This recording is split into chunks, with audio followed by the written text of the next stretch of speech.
He's repairing the plane that his wife Sarah gifted him on his birthday. Sarah interrupts him to tell him she's leaving soon for a business conference in London. She invites him to come with her again, but Charlie turns her down because he has lots of work. Sometime later, Charlie arrives at the CIA headquarters. On his way to the decryption and analysis department, he goes through all the security scanners that he invented and finally gets to work. Suddenly he receives a message from Inquiline, a mysterious person he's been in contact with for years. As usual, they have valuable classified intel to sell him, although this time Inquiline warns him that these documents could put the CIA at risk. Charlie tries to guess their location and says Istanbul, but Inquiline brushes him off. Afterward he works on analyzing the material, but surprisingly not even a genius man like him can crack the code. After lunch break, Charlie goes back to his office and gets a call from Sarah, who informs him that she's already arrived in London. However, Charlie already knows because he's been tracking her. They don't talk much because he's desperate to go back to the mysterious documents. Since he still can't crack the code, he takes his computer to the restricted area, where a more advanced system helps him progress faster. It takes him a while, but he finally opens the information in the documents, which leaves him in shock. These are top-secret government files revealing that a drone strike disguised as a self-deletion bombing was authorized and covered up. There are clips from the news reporting 150 casualties, including French Special Forces and Danish Marines. This whole operation was organized by Chief Moore, who is also Charlie's boss. That night at home, Charlie tries calling Sarah but she doesn't answer, so he leaves a voicemail. The next day Charlie arrives at the office and is surprised to find Moore waiting for him. Moore takes Charlie to the office of O'Brien, who became director very recently. She explains that there's been a terrorist attack at a hotel in London and Sarah was one of the victims. Charlie refuses to believe it and wants to call Sarah, so Moore turns on the TV to show him the news.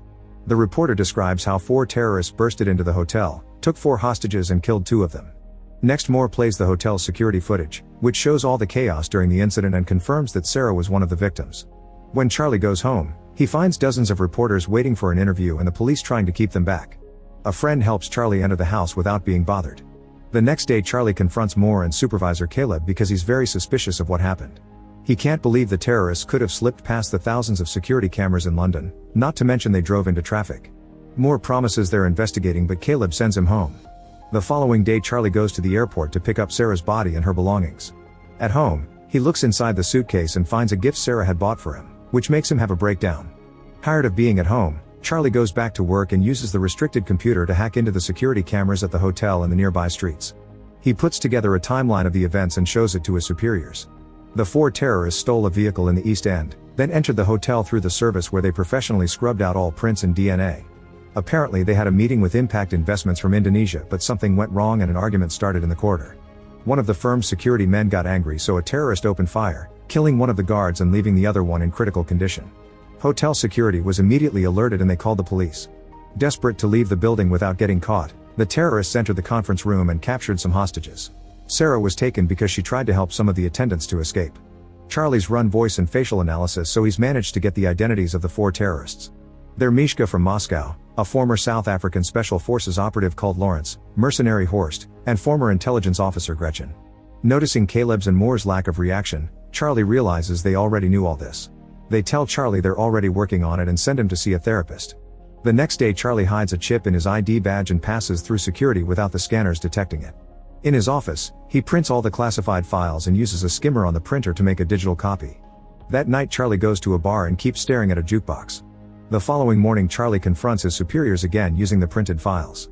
He lists all of Moore's dirty missions, like bombing a Syrian hospital and striking an Allied base in Yemen, which killed thousands of civilians. He threatens to take everything to the director and reveals that he's triggered a dead man switch. If he doesn't enter a code every 5 hours, the evidence will be sent to the most important news outlets. In exchange for his silence, Charlie asks for full CIA training, fake passports, cash, a gun, and intel on Sarah's killers. After the meeting, Charlie returns to his car and throws up because of the stress. In the office, Moore says that the dead man switch is a bluff, but Caleb points out they can't risk it. They'll search for the trigger if it's indeed a bluff, then they can arrange a deadly accident during training. Sometime later Caleb and his team try to understand how Charlie copied the confidential files. They discuss the possibility of a skimmer, which wouldn't work on their secured computers but could be used on a printer. Charlie could have sent the files to the printer and used a magnetic strip to copy the data. Searching security footage they confirm that Charlie bought a magnetic strip at a store, but they still can't tell how he took it in and out of the building. The team also searches Charlie's house and eventually discovers he went to a certain bar twice. They go to the bar to search it and find an ABBA CD under the jukebox. Caleb chooses that CD in the jukebox catalog and only noise can be heard, so they take out the CD that Charlie left behind. Meanwhile, Charlie arrives at a CIA training facility, where he's welcomed by Colonel Henderson. They start at the shooting range, but unfortunately Charlie isn't a good shooter. He needs to get really close to the target to shoot the right spot. However, when it comes to making bombs, Charlie works outstandingly fast, impressing Henderson. Next, Charlie needs to learn his new identity, so Henderson harasses him and throws him around so Charlie can still recite his new information even under pressure. Lastly, they get the new passports done. That night, Henderson goes to Charlie's room and tells him he isn't a killer, but Charlie insists he wants justice. Then Henderson pulls out a gun and gives it to Charlie, asking him to aim at his chest. Charlie's hands won't stop shaking and he ends up lowering the gun. At the office, the agents spend several hours decrypting the information in the CD until they discover that Charlie had been bluffing about the dead man's switch. They immediately inform their superiors, unaware that Charlie is spying on them. It turns out that the chip he hid on his badge was actually a bug that he planted on the files he gave to his bosses. Moore immediately calls Henderson and tells him to arrest Charlie, however he's already escaped. After hanging up, Moore finally sees the bug on the files and talks to Charlie directly to tell him this is treason. Charlie gets rid of his earpiece before boarding a plane. Once Charlie reaches London, he goes through customs and starts making his way to Paris. His fake passport appears in the CIA's computer, so Moore sends Henderson after him. In Paris, Charlie rents a hotel room near the restaurant where Gretchen is frequently seen. Eventually she shows up and is close enough for him to start tracking her phone. Charlie then spends the day outside Gretchen's building and waits until she's gone. When a tenant comes out, he uses the chance to get inside. Then he follows an online video to pick the lock of Gretchen's place. Charlie begins searching the apartment and takes pictures of Gretchen's schedule. He also finds a gun in a drawer, so he decides to keep it. At that moment his tracker warns him that Gretchen is coming back, so he rushes to the stairs to wait for her. However, when she finally comes home, he can't pull the trigger. Feeling disappointed, he rushes back to the hotel and pretends Sarah is waiting for him. After calming down, he takes a close look at the pictures and learns that Gretchen has been going to the hospital often. Hacking into her health history reveals she has allergies. The next morning, Charlie buys tons of flowers. Then he waits at the cafe until he sees Gretchen and follows her to the hospital. Gretchen is going through some tests, but the doctor notices that the computer screen is malfunctioning, so he leaves the room to request help. Charlie comes in dressed as a doctor and locks Gretchen inside the machine. She starts to panic, but Charlie ignores her while filling the chamber with pollen. The doctor and a nurse hear the noise, but the door is locked too. Gretchen starts to get weak because of her allergies, and Charlie says he'll help if she tells him where to find Horst, since he's the one who shot Sarah. The allergies don't let Gretchen talk, so Charlie opens the chamber, only for Gretchen to push him against the desk. They start fighting all over the room, throwing each other against every piece of furniture. Charlie takes out his gun, but Gretchen brings him down and opens the door to finally run away. A desperate Charlie follows her to the street, but before he can shoot, Gretchen is struck by a car. Horrified by the body, Charlie forces himself to come closer to grab her phone. Then he runs away and throws the lab coat in the trash. At the hotel, he washes off all the blood and packs his things. That night he goes to the bus station and buys a ticket for Marseille. Soon the news of Gretchen's death reaches the CIA. O'Brien questions more about this, and he only says that Gretchen appears to have been killed by one of their own. That night Charlie goes to a bar and drinks a lot to drown the guilt he feels over Gretchen's death. He thinks he sees Sarah dancing, but a closer look reveals it's a woman that looks like her. Then Charlie notices Henderson approaching him and panics. He pushes people until he manages to leave the bar and runs through the streets until he finds a different bar to hide in. Henderson follows him there too, so Charlie rushes to the bathroom and locks the door. Unfortunately, there are no windows here, so Charlie has no choice but to come out. He joins Henderson at the bar and learns that he found him by tracking Gretchen's phone. After a short chat, Charlie reveals a timer on his phone and runs out before a bomb explodes in the bathroom. Chaos takes over the bar and Henderson loses sight of Charlie. The tracker on his phone doesn't work anymore either. The next morning Charlie contacts the Inquiline to get their help and leaves on a cargo plane to Turkey. In Istanbul, he goes to a restaurant and texts Inquiline. Noticing a man's phone ringing, he tries to approach him but is blocked by a woman who tells him to check his phone. Then Charlie leaves the restaurant and the woman approaches him again, confirming she's Inquiline.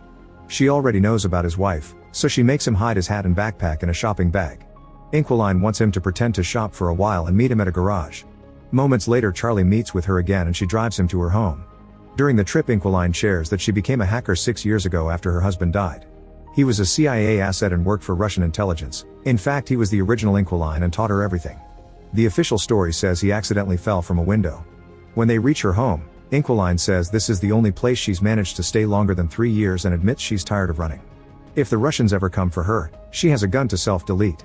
Then they start talking about the case. Horst is the leader in charge of hiring mercenaries for more. Lawrence is an arms dealer, so Inquiline volunteers to pose as an arms seller to contact him. Lastly, there's Mishka, who travels frequently and posts everything online. They inspect the pictures closely and find a woman with him. Facial recognition takes them to her Instagram account and they confirm she's in Spain. The next day, Caleb tells his team to keep eyes on the terrorists to find Charlie. O'Brien meets with Moore and tells him she wants him to stop running Black Ops without her authorization. Moore says her predecessor gave him the same speech, so he'll tell her the same thing he said then. She has his full support. After the meeting, O'Brien gets in her car and her assistant shows her a picture of Henderson in Spain. It's confirmed that Moore sent him, so O'Brien sends one of her own agents after him. Meanwhile, Charlie and Inquiline find Mishka by hacking into a hotel's security cameras. Charlie then travels to Madrid and stays at the same hotel. He learns that Mishka likes swimming in the pool that connects two buildings by their roofs. At the same time, Henderson tracks Charlie down in the area. The next day, Charlie starts building a device that will help him get Mishka and hides it inside the hotel. Afterward, he follows Mishka to the bar, unaware of Henderson in the lobby. Charlie sees a suspicious man at the bar and realizes he's seen him before, which means he's being followed. He tells Inquiline through his earpiece, so she searches his face and confirms he's a CIA agent. She also sees Henderson on the camera and tells Charlie to abort, but he wants to stick to the plan. When Mishka goes to the pool, Charlie confronts him to ask where to find Horst. If he doesn't talk, the pool will be destroyed. Mishka doesn't believe him and starts swimming away, so Charlie presses a button and the glass starts to crack. A desperate Mishka starts swimming faster, but it's too late. The glass breaks and he falls to his death while the water floods the street. Then Inquiline warns Charlie that Henderson and the other agent are coming closer and gives him directions to escape. A chase ensues and Henderson almost catches him, but at that moment the other agent also attacks. The man tackles Henderson and they start fighting in the laundry room. Charlie watches how they keep throwing each other all over the room and Henderson puts the man's head inside a washing machine. The agent pulls out a gun and shoots Henderson, only for him to steal the gun and shoot him back. Then Charlie comes inside and wonders if he should help them, but Inquiline reminds him to run away. The next day, O'Brien brings Moore to her office and asks about Charlie. Moore says he's on bereavement leave and she lets him go before revealing she's got footage from the hotel. Meanwhile, Caleb and his team look at the same footage and realize Charlie had help. They look at Charlie's encrypted chats and finally find the messages from Inquiline. After a long search, they discover the file of the dead agent known as Inquiline and guess that his wife must have taken over. That night, Charlie and Inquiline agree to sleep next to each other just for company. However, they're woken up by Inquiline's bird screeching and they see a bunch of agents approaching on the security cameras. The duo immediately runs through a hidden tunnel in the wall and as they make their way out, Charlie sees a drone in the sky. By sneaking into another building, the duo manages to keep going and leaves the neighborhood right before the agents storm into the house. The computer is already deleting all the files, so there's nothing left for them. After running down the beach, the duo gets to Inquiline's car and they're seen by the drone. Soon the agents come after them with open fire, even following them on a boat. After a long chase, the agents manage to damage the car enough to make it stop and Inquiline is mortally wounded. Charlie has no choice but to push the body to the other seat and take over the wheel so he can keep driving until he finally loses his pursuers. Later, he leaves the car in the garage and kisses Inquiline goodbye. The next day, Charlie contacts Lawrence and pretends to be an arms dealer to arrange a meeting. Then Charlie buys new electronics and travels to Romania. In an abandoned building, he records his own face and hacks a security feed in Berlin. Now the CIA thinks he's in Berlin and sends their people there. When Lawrence finally arrives, he finds a ringing phone on a chair. Charlie tells him to look inside a box and Lawrence finds a bunch of bombs. If he moves, they'll detonate. As Lawrence notices a picture of Sarah in the box, Charlie appears behind him asking Horst's location and promising to deactivate the bombs if he cooperates. Lawrence explains that Horst operates in Russian waters and typically receives deliveries at a Baltic seaport. Charlie then asks how to contact Horst, so Lawrence says he only gets messages through secret codes from his men. All the numbers and names are on his phone, which he tosses on the ground. After grabbing the phone, Charlie leaves and hears the bombs killing Lawrence in the other room. Soon the CIA gets the news of Lawrence's death in Romania and they realize they've been looking at fake footage. Later in a Russian hotel, Charlie imagines Sarah with him and opens the gift. It's a puzzle that he solves quickly and has a sweet message from his wife inside. In the morning, he goes to the port and sees a suspicious vehicle. He sends the code to Horst's men and sees a guy by the suspicious car check his phone. He follows the man and takes pictures of his boat before leaving.